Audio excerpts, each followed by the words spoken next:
جہاد تمہارے لیے فرض ہو چکا ہے۔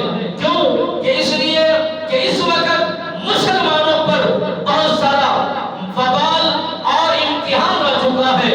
ہر کسی کو کردار ادا کرنا ہوگا، ہر کسی کو ہمت دکھانی ہوگی، ہر کسی کو جدوجہد دکھانی ہوگی، پھر تو اسلام کا غلبہ ہو سکتا ہے، دین اسلام کا مقابلہ ڈٹ کے ہو سکتا ہے۔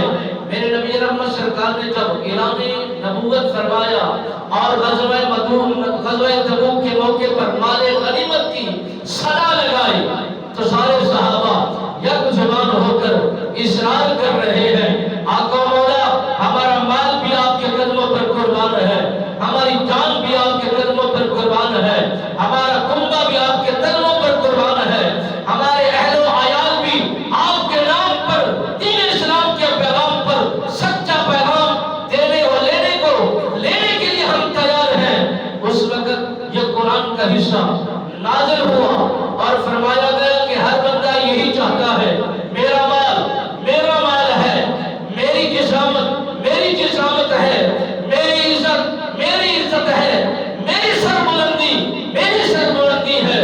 حضرت ابو دردہ رضی اللہ تعالیٰ عنہ سرکار نے اس بات کی تردید کی ہے۔ آپ سرکار نے فرمایا تیرا مال